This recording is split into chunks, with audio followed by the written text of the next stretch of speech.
welcome to Things Are Getting Strange, the X-Files Rewatch podcast. I'm Nick. And I'm Kim.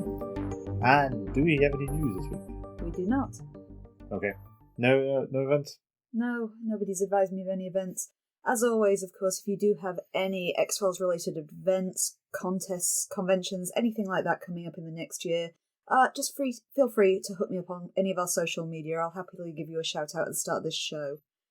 You can find me on Twitter at GetStrange42.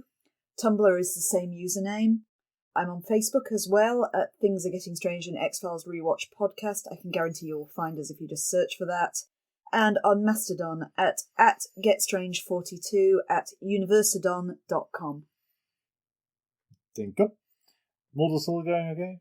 Yeah. You've mentioned Mulder for 3 days now. Oh, have I not? No, Mulder's still going fine. I can still generally get them if they're Monster of the Week episodes and not if they're conspiracy ones. Fair enough. And presumably from the first 9 series also. Yeah, I'm best at the first kind of like 6 or 7 series, I admit. And if you've seen one picture of First Elder, you've seen them all. I find I cannot get an episode based on a picture of First Elder. Poor First Elder. That's probably fine. Okay, so we should probably move on to episodes. So, first this week we had Miracle Man. First broadcast on the 18th of March 1994. Directed by Michael Lang and written by Chris Carter and Howard Gordon. One half of the Conduit pair. The only notable guest star, in terms of people we paid attention to, was George Geeds as Reverend Calvin Hartley, who played a character in an episode of Seinfeld, in the Bubble Boy episode. The Bubble Boy? He wasn't a Bubble Boy. I think he was one of the people in the diner saying, "Hey, it's the Bubble Boy." Scully shows Mulder a tape of a faith healer, Samuel Hartley, treating a follower who later died. The pair go to Clarksville, Tennessee and attend a service involving Leonard Vance, a man Samuel raised from the dead 10 years prior. Samuel has subsequently gone missing and is later found drunk in a bar. Mulder and Scully are skeptical of his abilities, but Samuel convinces Mulder by deducing details about Samantha from him. Mulder then begins to have visions of Samantha throughout the episode. At Samuel's bail hearing, the courtroom is flooded by locusts. Samuel claims this is a sign of God's wrath against him. Upon his release, he tries to heal a woman in a wheelchair, but she abruptly suffers a seizure and dies. Samuel is rearrested. An autopsy reveals that the woman was actually poisoned with cyanide. Mulder and Scully investigate the courtroom and find grasshoppers, not locusts, were baited into the courtroom ducts. The sheriff is unconvinced when Mulder tries to protest Samuel's innocence and allows 2 men to beat Samuel to death in his cell. At his home, Vance is confronted by a ghostly vision of Samuel, and he confesses and blames his prior resurrection on why he has taken revenge against him. Mulder and Scully have successfully traced the purchase of a large number of grasshoppers to Vance and arrive to arrest him, but they find him dying of cyanide poisoning instead. He manages to confess before his death. Samuel's body abruptly vanishes from the morgue, and witnesses claim to have seen him walking away. The sheriff, at the end, is then arrested by a deputy over his role in Samuel's death. It's a weirdly bitty episode. Yeah, you might have missed off some of the supernatural elements, I think. The episode itself is a lot more supernatural than it does sound from the synopsis. It's true, but it's hard to get into them when we see Samuel seemingly raise someone from the dead. You also see Samuel coming back from the dead himself. That's true. Well, it's possibly from Vance's point of view, but then again his body has gone missing and just walks away. I think it's pretty self-evident that he's kind of resurrected and come to visit Vance. You're never in any doubt that that's just Vance's imagination or guilty conscience or something. That's true. And so we have our first biblical supernatural event? Yeah, I suppose it would be. Because he's definitely a faith healer and we're going to attribute everything to God. Arguably Beyond the Sea has evidence of an afterlife. A couple of them have evidence of kind of an afterlife in there. True, this is going to come of the Christian God thing rather than just a afterlife as a concept, isn't it? Yeah, I see what you mean. I think, actually, though, you had an interesting point, though, on Vance, just to start with him, and how he managed to get horribly burned in the first place. Because it's in the book, it's not in the episode. Yes, it's actually in the book. It tracks onto a real-life event, which was a car accident caused by Elvis Presley, which is a bit bizarre. which I don't think was anywhere near as dramatic as it's shown in the episode, but you don't really kind of get any idea of that within the episode itself. Oh no, I mean, I think unless you knew what would happen on that particular date and time. Yeah, and in that area, because the episode is set in Tennessee, isn't it? Yeah, there wasn't it 10 years before. When did Elvis die? The opening sting bit was set in 1983. Yeah, was Elvis alive at that point? When did Elvis die? Actually, I did look this up. Elvis actually died in 1977.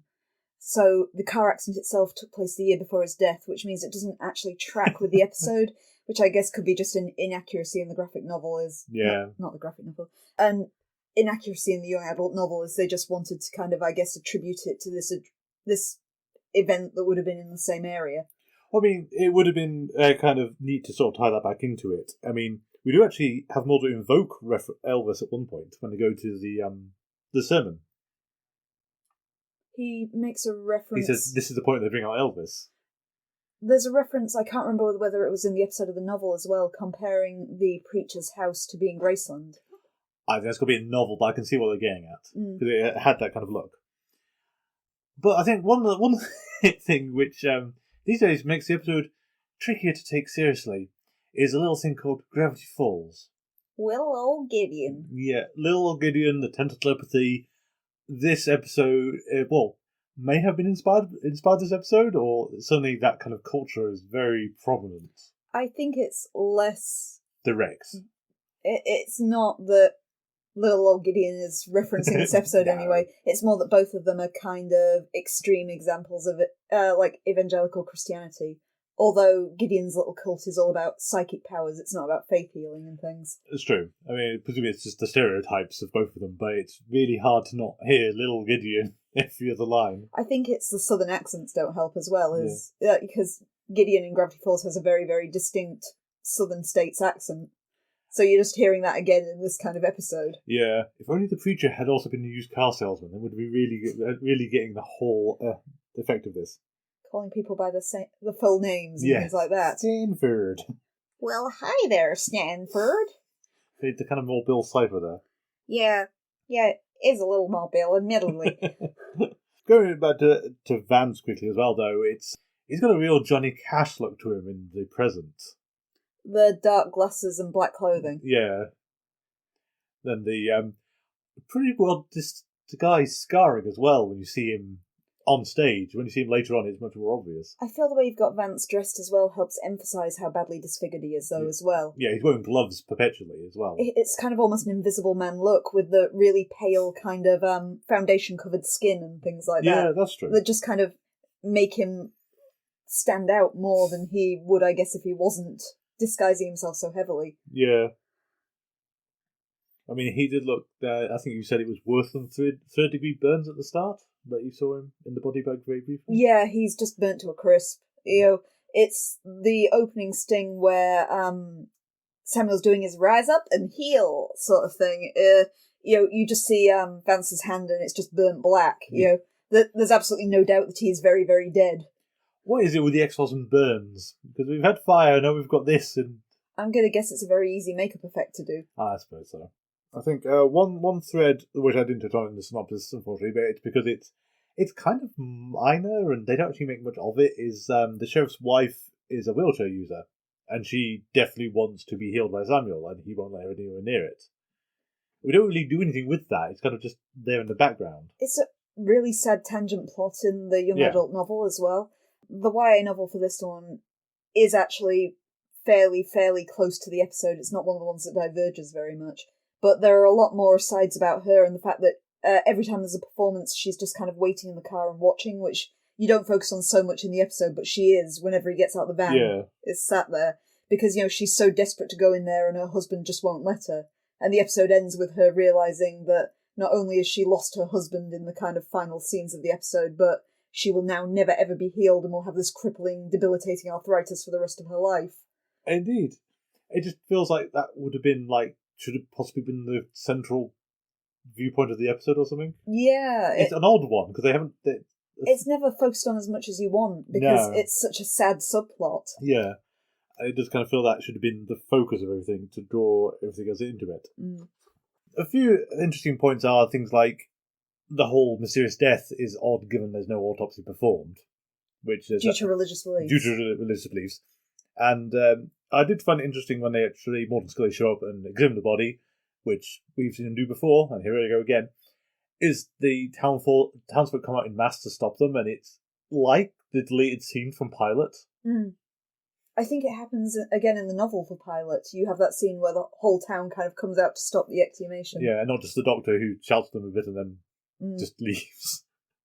Okay, so I think we have to actually get into, weirdly, the Samantha stuff, which I'd forgotten was in this episode. Mm. And that Samuel appears to be on the level because there's, unlike Brad Dourif in Beyond the Sea, there's basically no way he could have found out any of this beforehand. Yeah, true. Because he's not going to know that 2 FBI agents are coming down. And exactly which 2 FBI agents they will be. Yeah. I mean, well, as you know, even if you knew who Mulder was, the chance of you thinking he's going to come down to my case is basically zero. You do have more of a feel, because Brad Dourif is inherently untrustworthy because he's a serial killer. Yeah. Samuel isn't, because he is, although his father's making a quick buck off all of these kind of faith healings, Samuel actually genuinely believes in what he's doing. Yes. So therefore, he isn't the killer, but he ardently believes he must be. Yes. Yeah, it's an interesting one where he actually is taking all of the guilt. He doesn't protest as innocent at any point. Well, he has laid hands on those people, and because he implicitly trusts everyone around him, he believes that therefore God must have taken away his powers or corrupted them in some way. Yeah. There is one of these things where you've got to wonder how careful you have to be with cyanide poisoning to get them to die at exactly the right moment, in terms of what Vance is doing to them. Yeah, I guess Vance must know who's going to be the focus of the faith healing because he's an inside man and knows this beforehand, but getting them to drop dead at exactly the point when they're still in the tent as well, so everyone witnesses it. Well, we saw that in the episode. It's when the one you actually see die on screen, he greets her at the door and sort of says, "You just wait here," and he explicitly hands her the cup of whatever the refreshment is. As somebody who's never poisoned somebody, but I've got to assume the way that it works like any kind of medicine. And so it's things like you'd have to take into account the size of the person, their muscle mass, their metabolism, everything else to get them to drop dead at that point. Now, you see, what you've made the critical flaw here is this is Hollywood medicine, where it works however you want it to. Like tranquilizer darts, where, you know, if you shoot someone with the wrong dosage of tranquilizer, you're probably going to kill them, or it's not going to work. But in films, you shoot them tranquilizer dart, they're out. And it's universal, even if that tranquilizer is designed to fell an elephant. It'll still fell a person just as easy. Well, I was going to go for bears, because that's what they tried in Jersey Devil, bizarrely. Oh yeah, of course, yeah. But yeah, this is the whole... Hollywood doesn't quite grapple with anaesthetologists is a really difficult job to do, and you have to be trained, and if you screw up, you will kill someone. That's fine. We could just drug them or club them with it. Well, any drug is essentially a poison, so it's got to work the same way. Exactly. But I think I read somewhere that, you know, the film thing where you knock someone over the head and knock them unconscious. Apparently, in real life, it is exceptionally hard to do that and not kill them. Oh, in my first aid training, which I find myself coming back to more than Scully does, it's something like if someone is unconscious for more than 5 minutes, it's a medical emergency. You have to get them to a hospital, they have to be checked out. Yeah, I saw that in terms of fainting. I read that the other day about fainting as well. Seizures, too. Yeah. If they don't come around straight away, that's something's gone horribly wrong. Yeah, it's normally kind of based around the fact of, unless it's something that's usual for them. So, you know, if you frequently have seizures that knock you out for 5 minutes, that's your medical history and that's a different matter. Yeah. But if it's a sudden thing that happens, these things that Hollywood brushes off are actual medical emergencies. Yep.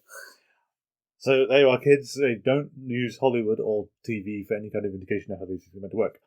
However, touching on first aid, I'm going to leave it to you to once again critique Scully's techniques, because wow. This episode contains my favourite example of Scully being bad at first aid. Is it worse than Space? Because in Space she actually yelled for a different doctor, and this one she tried. Space, to give us our Scully escalation, Space she yelled for a different doctor because she could not give life-saving first aid to someone.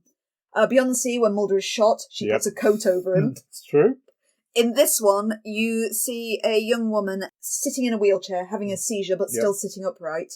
Scully runs, shouts that she's having a seizure, kneels by her side and watches her have the seizure up until the point that she stops breathing, and in the YA novel notes, turn blue. takes her pulse, and then declares in full view of the congregation and family that she is dead.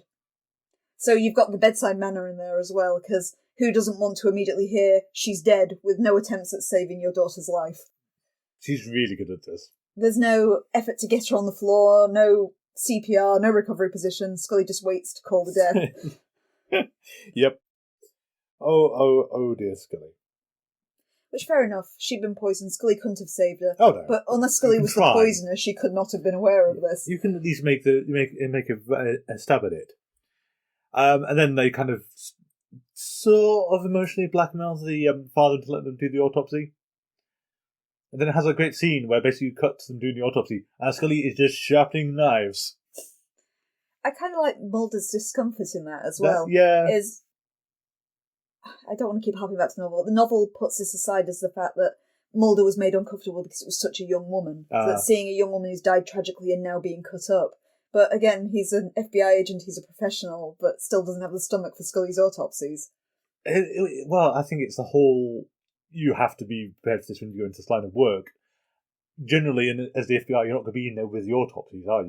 You're going to order the report and then wait for it to be delivered. But how many weird deaths has Mulder seen at this point? It's true. I mean, he should be a bit more okay with it. And he has seen dead bodies with their livers torn out, so... Come on, Mulder! Yeah. I mean, again, we can sort of put this down to this is Chris Carter has... they're doing weird things again. So, I think, as well... So, we'll go back to Samantha. Because this is the first time she's shown up in person. Whether she has actually a vision or not is not clear. We're pretty certain she's a vision, whether this is really her and if that's what she looked like when she was taken. You assume she must be because Mulder recognises her. Yeah, but I can't remember if she looked anything like the picture they had in Conduit. Because we do briefly see Samantha in Conduit. We do. I don't think we've had any flashback of the events, though, to know if she was kind of wearing that outfit or anything. No, I mean... It's quite a distinct little red and white outfit she's in. Which makes me wonder if this is meant to be a nod to the 70s horror film Don't Look Now, where Donald Sutherland sees a figure in a red coat in and around Venice after the death of his daughter. Oh, yeah. I know the one. So I'm wondering if that's an intentional nod, because this is pre-Schindler's List, so it can't possibly be a reference to that. But this is the other red coat small figure. Yeah, I can see that being a reference. It could also just be a coincidental thing because the red coat is very eye-grabbing. Yes, I'm guessing that's actually why it's in Don't Look Now rather than... And Schindler's List for the same effect. Yeah, because that will grab your attention more than anything else. Mm. But it's not impossible they were influenced there.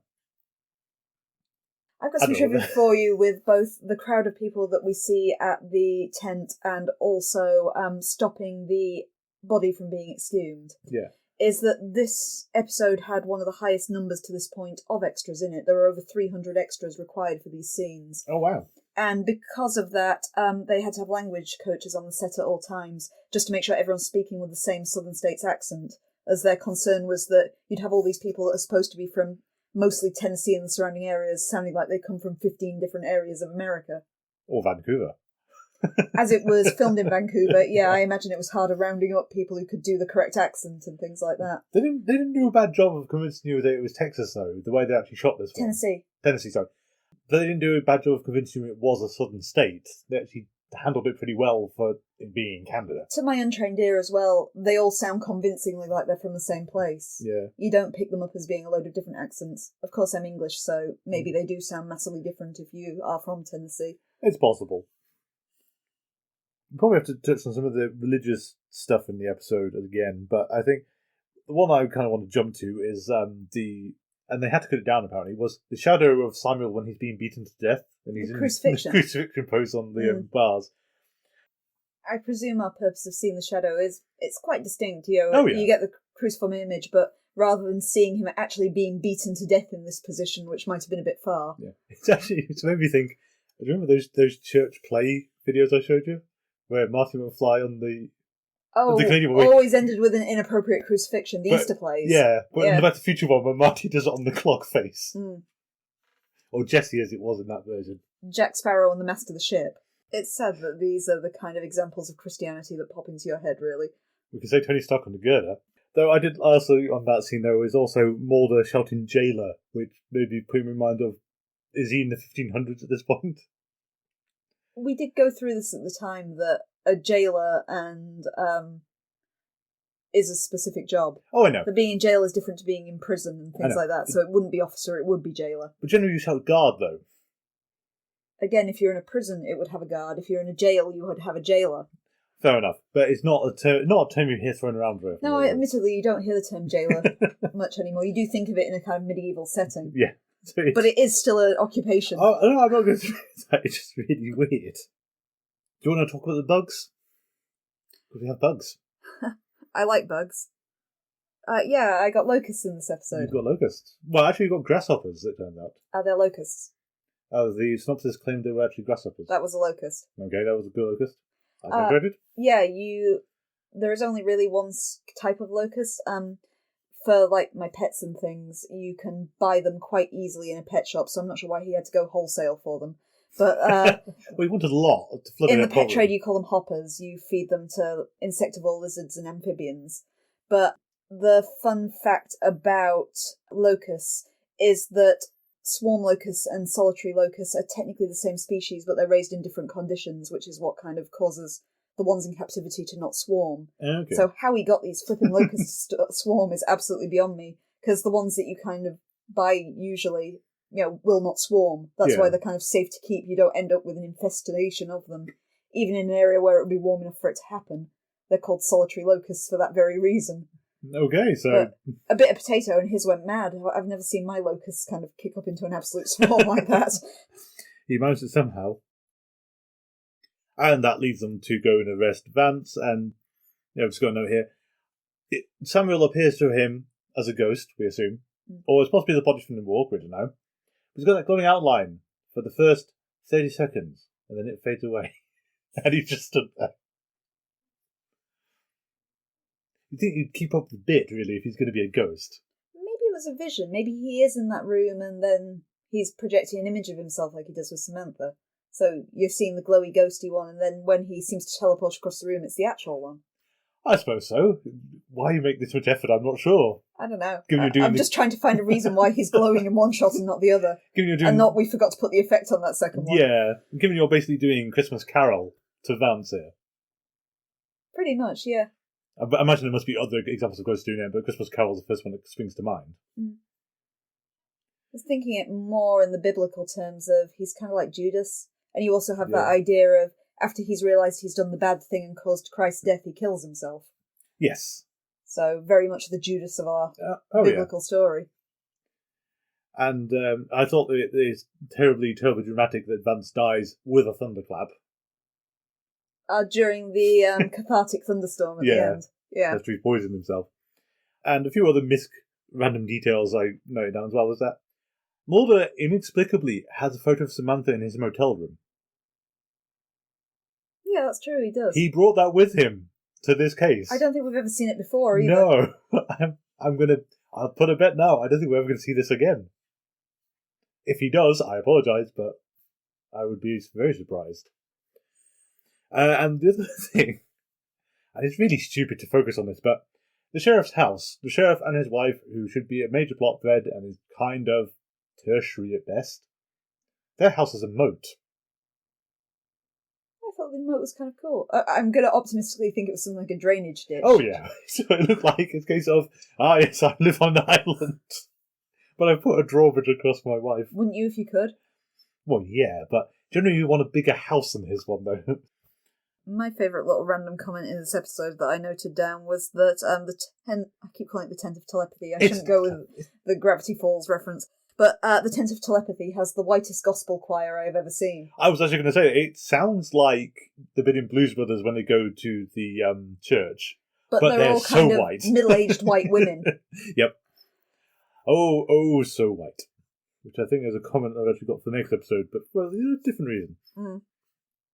Have you got anything else? Because I think the problem with this episode is it's okay, but it's nothing actually notable.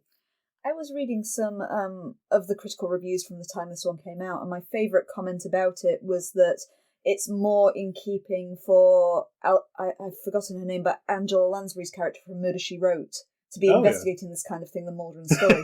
Because other than the odd little supernatural bit, if you removed that, you have got a Murder, She Wrote plot about a poisoning happening in a religious service and all the rest of it. That's a good point.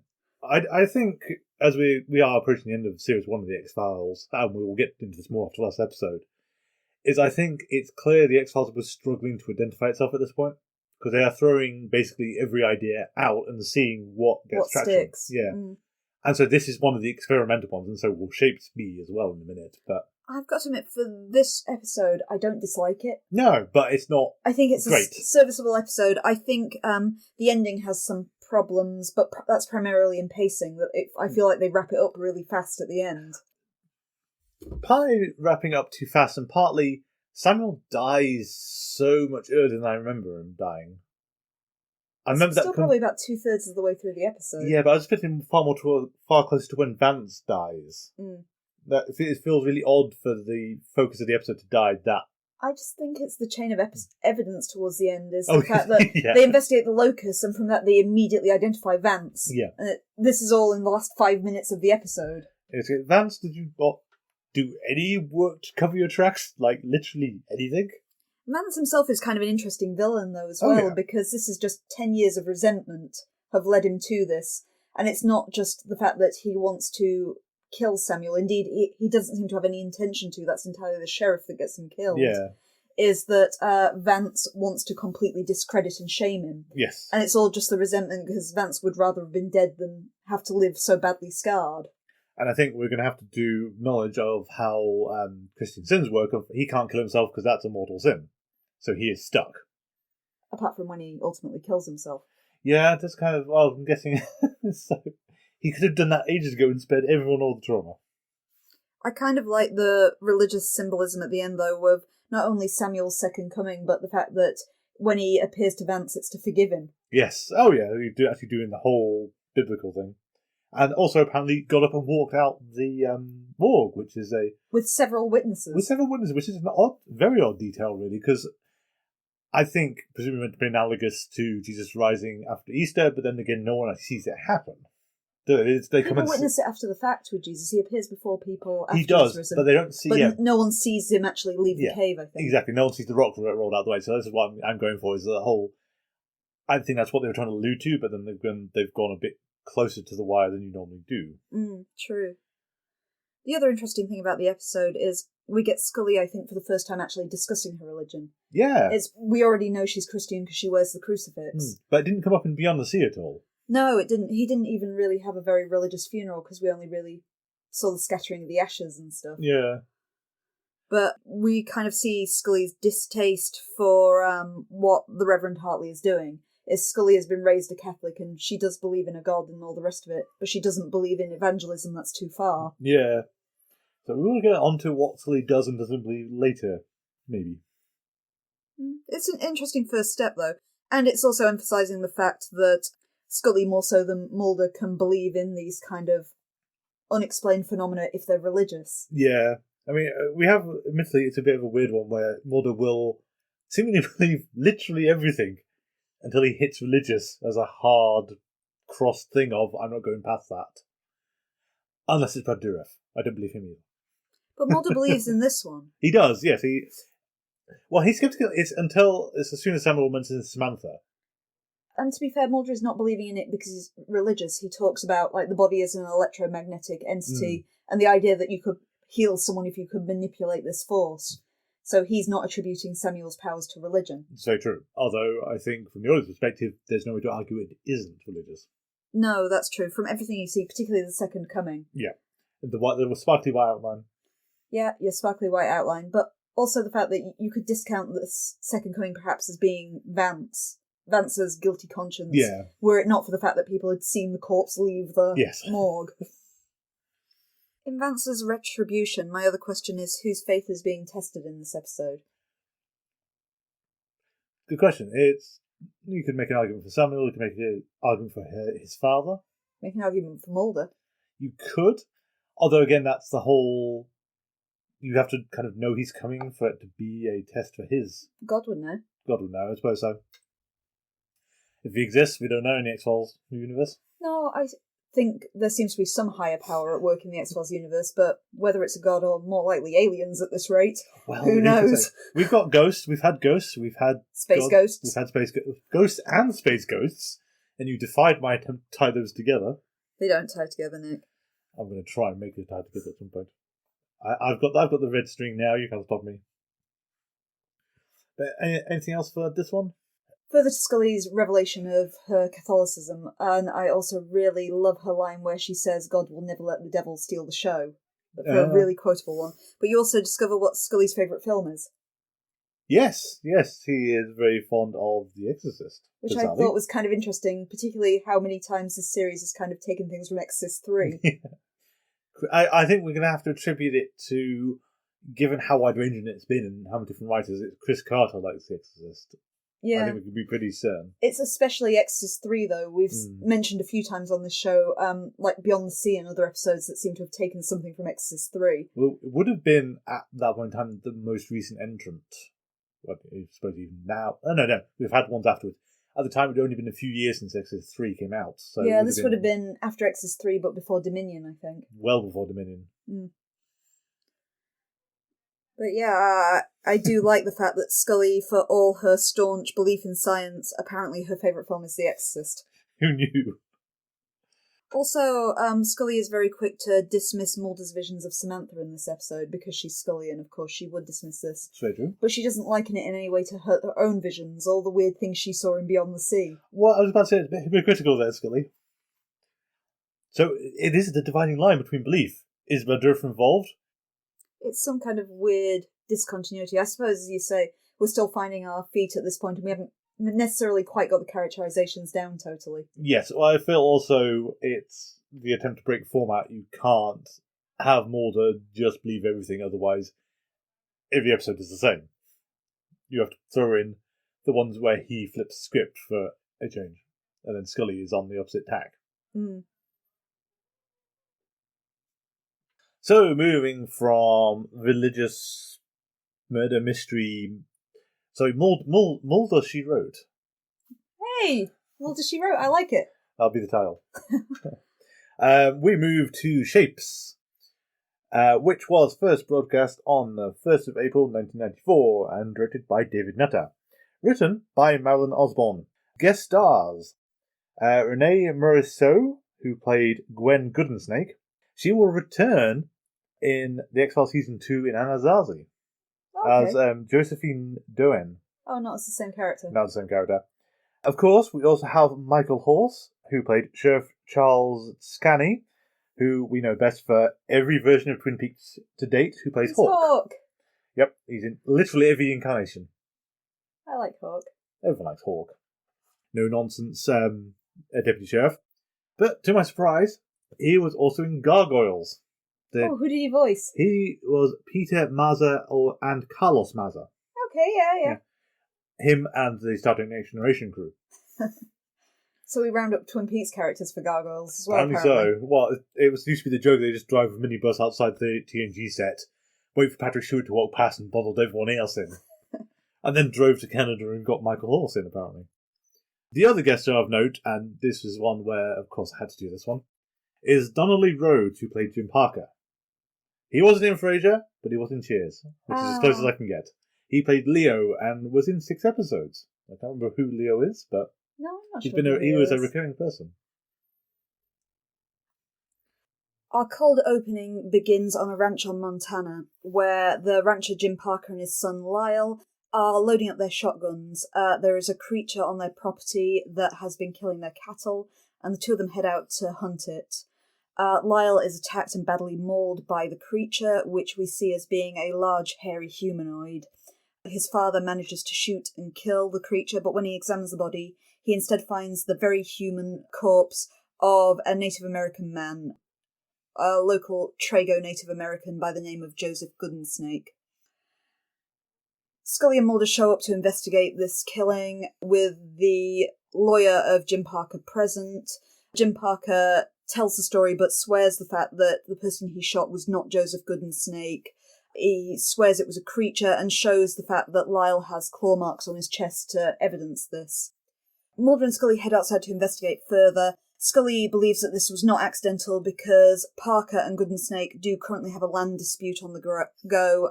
Goodsnake believes the fact that Parker has been grazing his cattle further and further onto Trago land. While they're looking around the area outside, Mulder finds footprints that show distinctly dog feet turning into human feet, as well as a patch of what looks to be snakeskin, but it's in the shape of a human hand.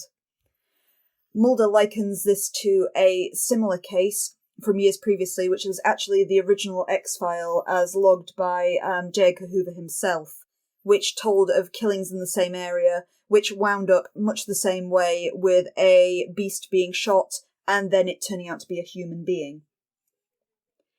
Mulder heads to the Trago reservation to investigate this further and discovers the fact that they are unwilling to cooperate with the FBI. This is due to FBI involvement in the 1973 Wounded Knee incident. Mulder does eventually meet with both Joseph Goodsnake's sister Gwen, who is very bitter about what happened and holds a deep resentment to Parker over this. He also meets with Charles Tuscany, who is the sheriff of the reservation. Tuscany is very reluctant to help Mulder. He feels the same bitterness towards the FBI. He allows them to examine Goodsnake's body, but won't allow an autopsy due to religious beliefs. While looking at the body, Mulder discovers that Goodsnake has very long, sharp canines. Scully also has a theory that perhaps Parker's flashlight caught on these, and that's why he thought he was facing a beast. However, they can't examine this any further because of the rules against the autopsy. Mulder does also notice that there are long-heeled claw marks similar to Lyle's on Goodsnake's chest.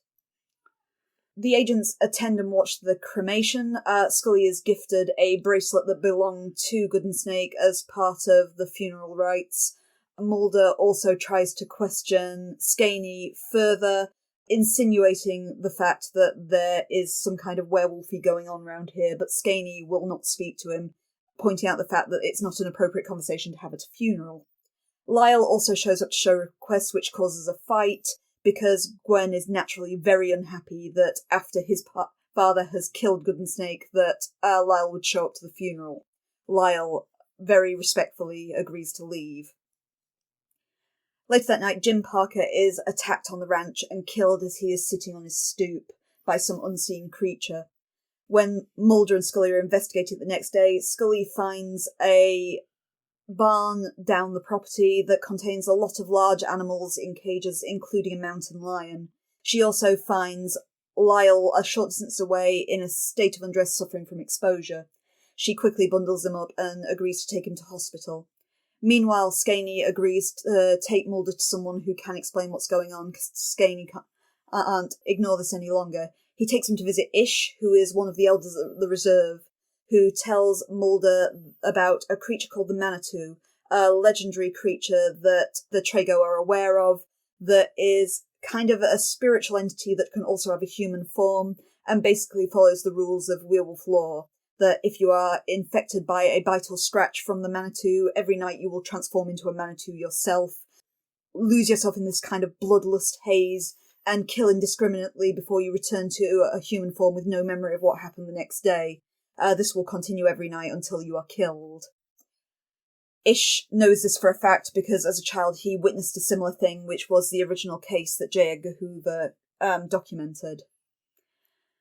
Following this meeting with Ish, Mulder and Skaney also encounter Gwen, who has been missing since the previous night and is one of the suspects for Jim Parker's murder.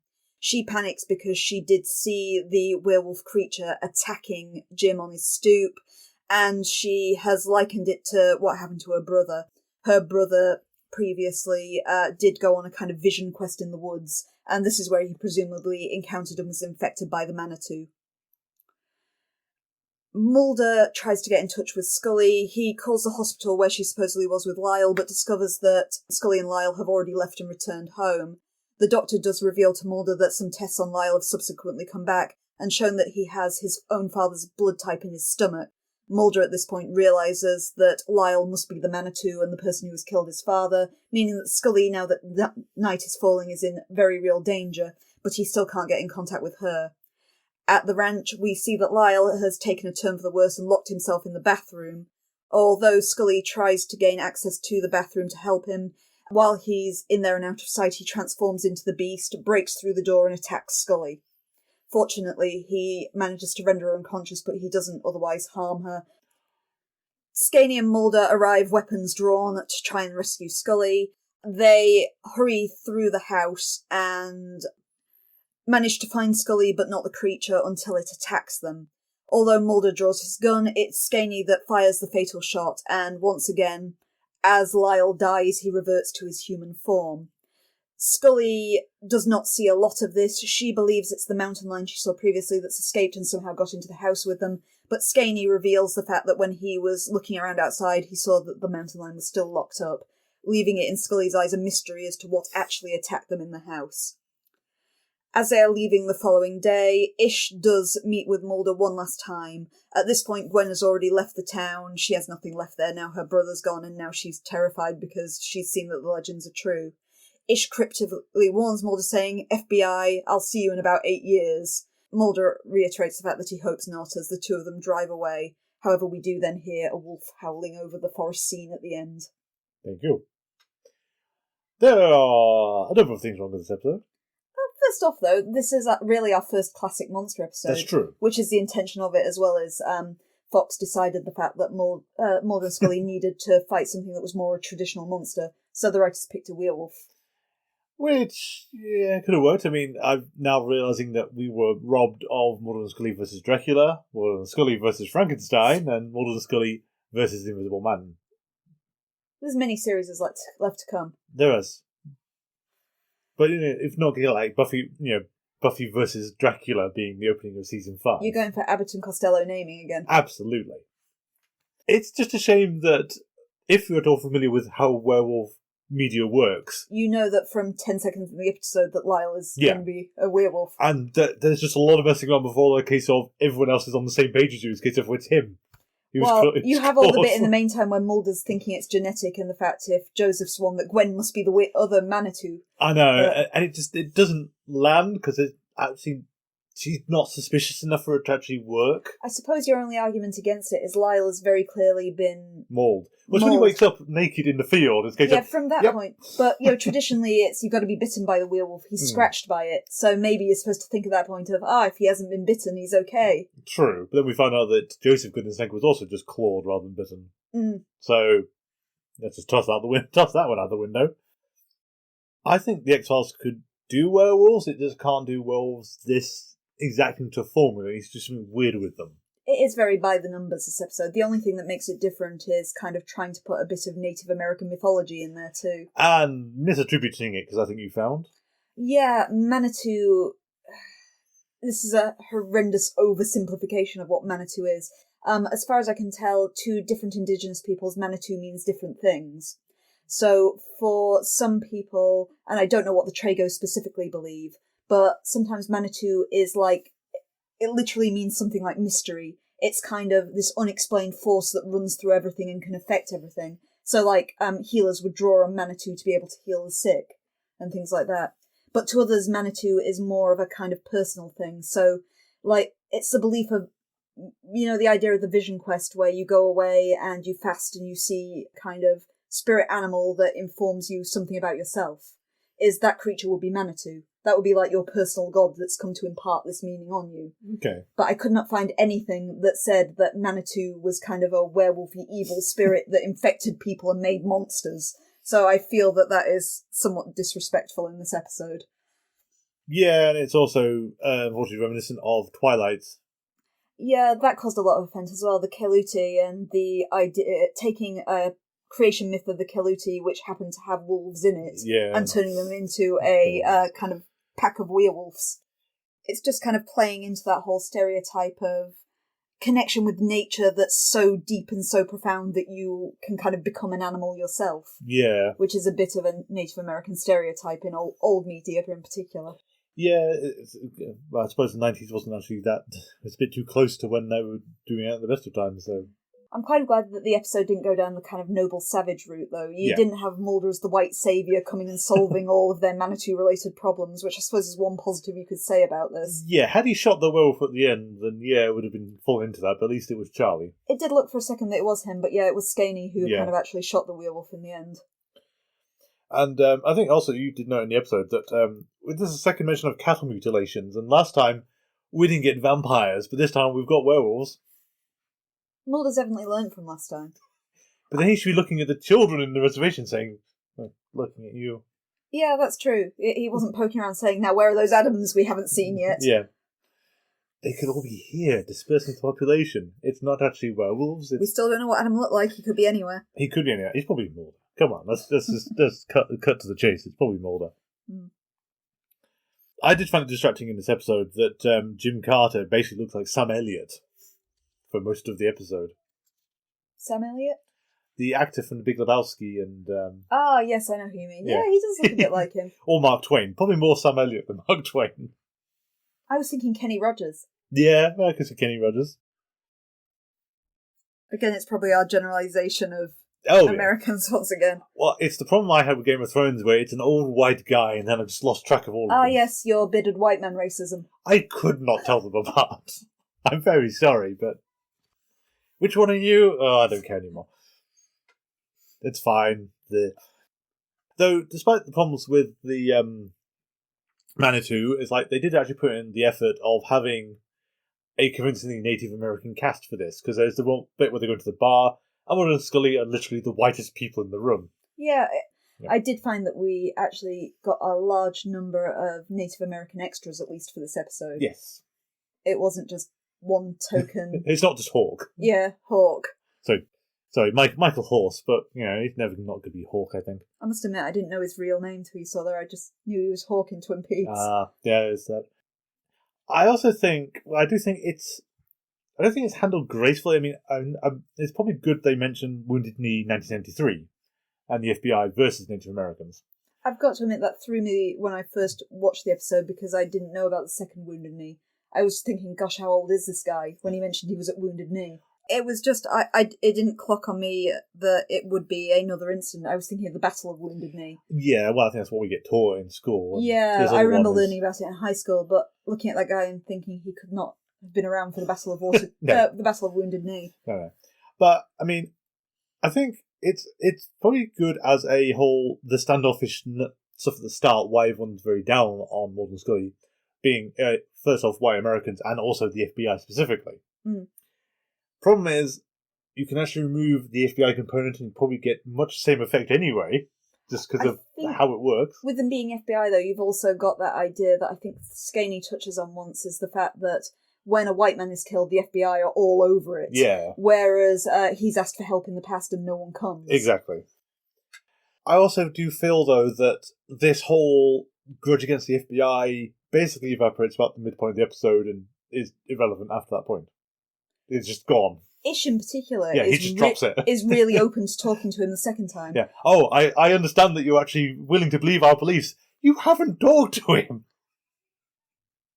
You talked to him once in the bar and now you're going to spill the ancient secrets of your culture. I suppose Mulder's has had opportunity in there to be talking about werewolves at a funeral to make Ish realise the fact that Mulder is a bit odd. That's true. A little bit disappointed that the first X-File is in fact a fictitious thing. Did you actually go looking for this to find out if it was real? I didn't, but I was just reading notes on Wikipedia, but I was kind of thinking, well, wouldn't that be sort of like a really stupid, real world trivia that J. Edgar Hoover opened this file on a werewolf sighting? I was thinking, though, that it's interesting that they have the 8-year cycle for this, because it's actually reminiscent of Toombs' cycle, which was working on a 30-year cycle. Yeah. I don't know how often we're going to get this coming back of fixed cycles in supernatural events like this. That's true. It's a very horror thing, though, because you're thinking of even things like Stephen King's It. Yes. It's got some sort of cycle where it comes back every set number of years. Yeah. Although, I imagine in Stephen King's case, that was purely because he wanted to do the whole man comes back to town he knew as a child, and then everything else actually grew up. Everything grew out of that, really oddly, not clown lives in the sewer, which is how I would have thought the story would start. But then again, I'm not a published author, so what do I know? One thing to make a connection back in a non-conspiratorial sense is when Mulder's version of the story of the first X-File, the previous encounter that J. Edgar Hoover documented, The way they actually frame that story is you could basically cut and paste the opening of Jersey Devil over the top of it, and you'd have the exact right sequence of events. Yeah, I suppose it's very similar. They're not actually differentiated enough, really, is it? There's a man-eating beast, we've chased it into a cave and shot it, and it's turned out to be a person. Yeah, that's almost exactly the same story. It's kind of odd to have two episodes, I suppose, that essentially have that same premise. Yes. This one, more than any other, feels kind of, as you said, it's a forced, they needed to produce an episode like this. And they seem to have struggled to actually handle it. I think it's, we need this to be as traditional a monster episode as we can. So we've picked a very well-known horror monster that we can do very easily. Yeah, but not obfuscated enough of it to make it not blatantly obvious what's going to happen. And you can also get some cool practical effects in there, because the transformation is very American Werewolf-esque. It is quite nice looking when Lyle finally transforms. It's pretty good. It's not as good as American Werewolf, I will put that in there, but for what they've got, it's very impressive. American Werewolf probably had to put a lot more of his money into making that werewolf look good. Well, and that was American Werewolf's big draw, is that fantastic transformation sequence that is entirely practical effects. Indeed. Actually, I got a note here, so just to go back to the funeral, Mulder trying to talk to Charlie and sort of say, oh, do you believe in shapeshifters? Mulder's meant to be better at this. Yeah. He's the people person. Yeah, I was thinking that when I was watching it too, is we've previously seen that Mulder is trained in psychology. Yeah. And he generally can read a room and know how to speak to people. It's Scully who's kind of hilariously blunt, telling people that their daughter's dead in front of them, that sort of thing. Mulder's got the bedside manner, Mulder can talk to kids, Mulder can also pretend to be a skeptic on the dime if it will help him. Mulder apparently can't talk to Native American sheriffs, though. Absolutely not. This is where this is his problem. He's going to have to work on that. As a whiskey connoisseur, would you like to comment on the horrendous betrayal of Jim Carter's drink? That's not whiskey. Someone should really have asked him if he wanted whiskey with his glass of ice. I have never seen such a pale whiskey in all my life. I'm just ashamed of him.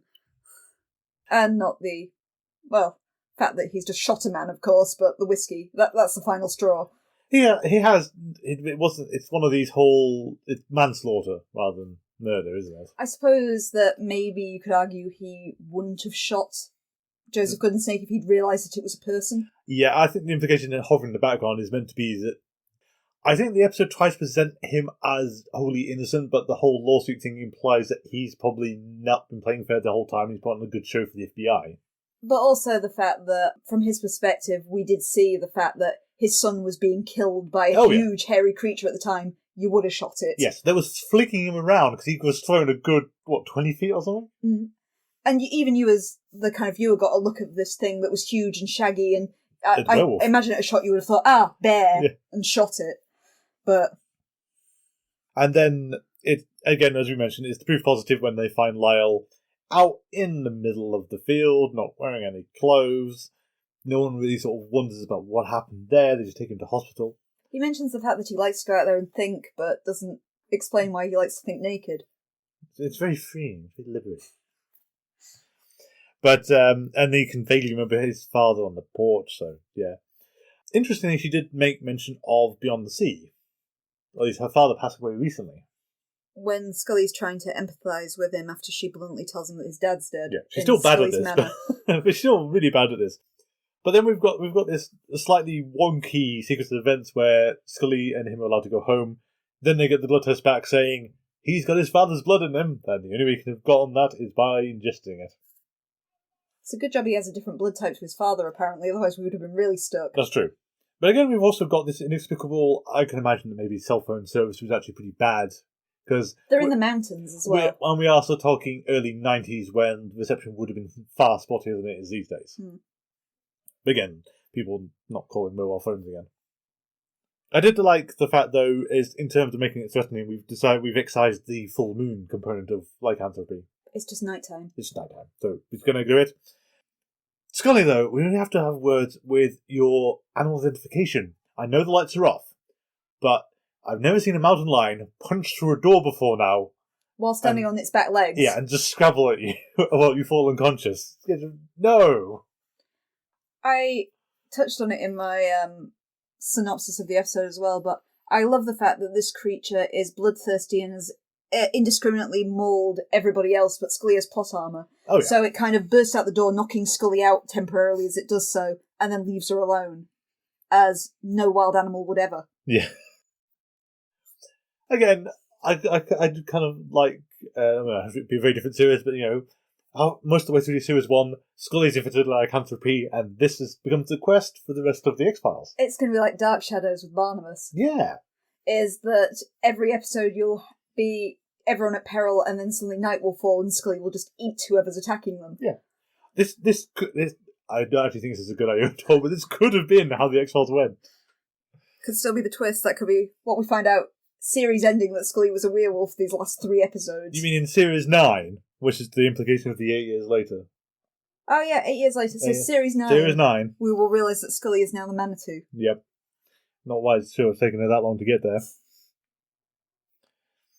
More the failing in managing to shoot a taxidermy bear. I mean, these people have a lot of taxidermy. It's purely for the end of the episode as well to make it a bit more intense when you're not sure where Lyle is. True, but... And you're walking through this room that's full of kind of like stuffed bears. But again, that kind of... It's the whole... The wild animal notion, though, to hide amongst that isn't really going to be in its thinking, is it? It's going to be sort of on the prowl and attacking, because all we've seen is a bloodthirsty attacking thing, not a stealthy... If what Ish says is correct, it is completely animal. Yeah. But you're going on the basis of your only kind of witness account of this is Ish seeing it through a window, the guy transforming when he was a little boy. And Gwen. Gwen saw Jim Parker die. But I don't think you get much of a description from Gwen because she's hysterical. That's true. She's just kind of going, he... Again, it's not a bad episode, but it's not a good episode either. I didn't find it terribly engaging, other than a few scenes that held tension pretty well. Primarily that end bit with Mulder and Scully in the house with the beast. But I vaguely remember watching this when it first went out, in the case of the fact that from the end of the cold open, it's a case of, okay, so he's the werewolf. Then we tried to spend the next 30 minutes convincing you he's not the werewolf, it's Gwen. And you don't buy it for a second. The nature of the Manitou is kind of vague as well. It's even in Isha's description of it, there are so many different ways that you can become Manitou, because you can encounter another Manitou in its spectral form in the woods, which we've got to assume is what happened to Good and Snake in the first place. Yeah. It can run genetically in family, so if your father is a Manitou, there's a chance you will become a Manitou, and you can be infected by being bitten by the Manitou too, so it's not really a very defined creature in this. Oh, Claude. It must be Claude. Yeah, Claude has to be as well. I'm going to go for Mulder's observation as well. As you find Lyle naked in the middle of a field. Shortly before that, you also see Mulder poking around a similar area where he finds scraps of skin and fur. So let's go with kind of analytical process of Mulder has found shed skin and fur. Scully has found a naked man, like 20 feet away from the skin and fur. You think that with Mulder's kind of criminal mind and stuff like that, and his paranoia in general as it goes, you would immediately think, right, found the werewolf. Yep. Actually, that has made me think of Mulder pulls out the hand-shaped bit of skin, and Scully just goes, oh my god, Mulder, this is so weird. And that's about the last we see of it.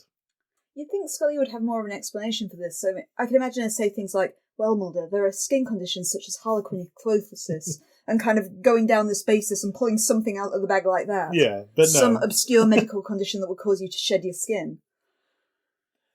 I mean, it's interesting again that Mulder especially asked for the case and it did expect to find werewolves in it. Which is an odd one because contrast that back to Miracle Man again, where Scully has brought the case to him.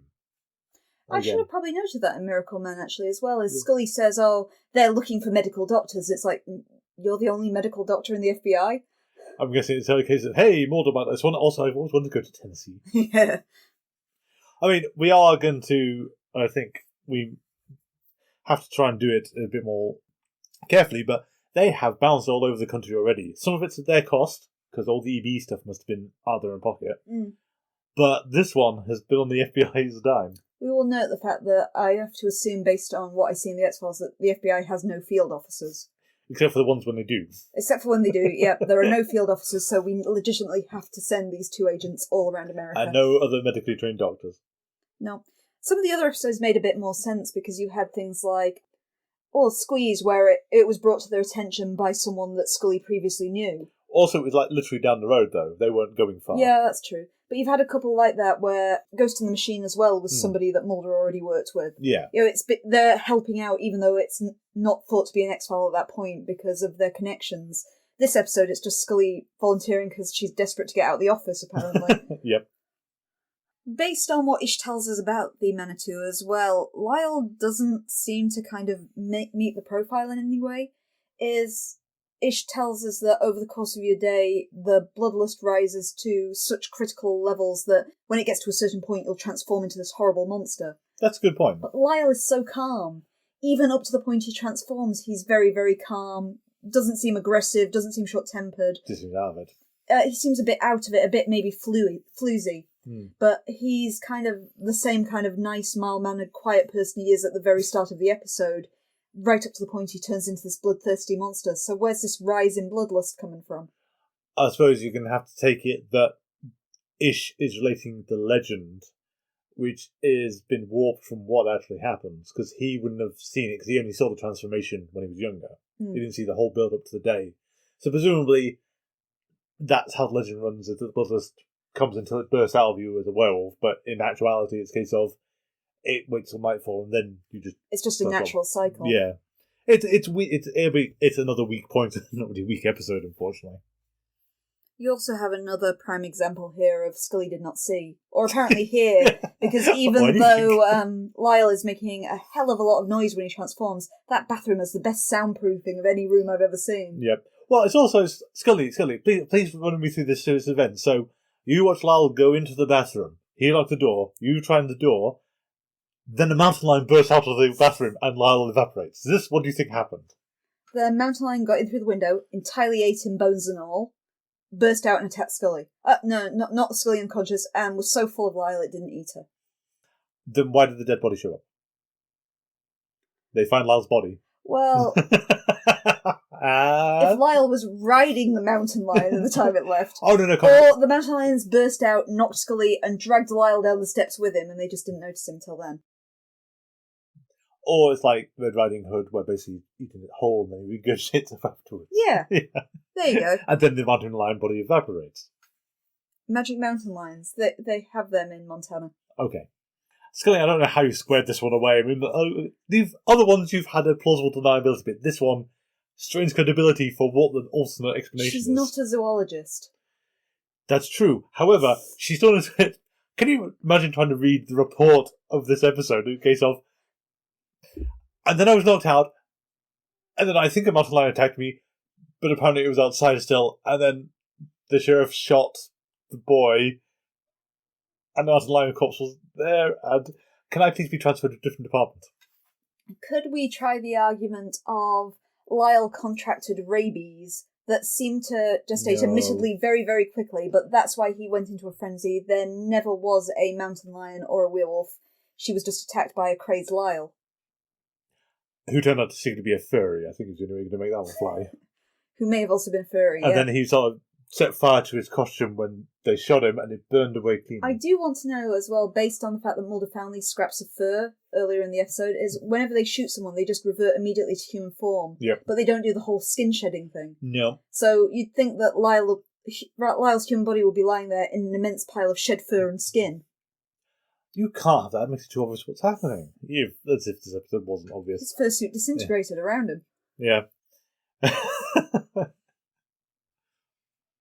We finished kicking this episode? Yeah, I think so. My last comment just says, seriously, that did not look like a mountain lion. No, it did not. Well, at least next week we have better episodes.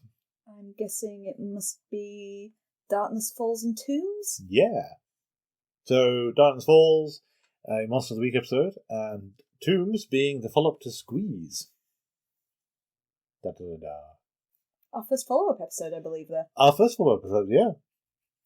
Otherwise, if you would like to get in touch with us, ask questions or anything else, our email is thingsaregettingstrange42@gmail.com.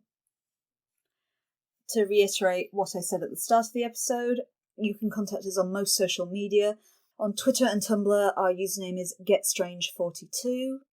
On Facebook, you can find us by searching for Things Are Getting Strange and X-Files Rewatch Podcast.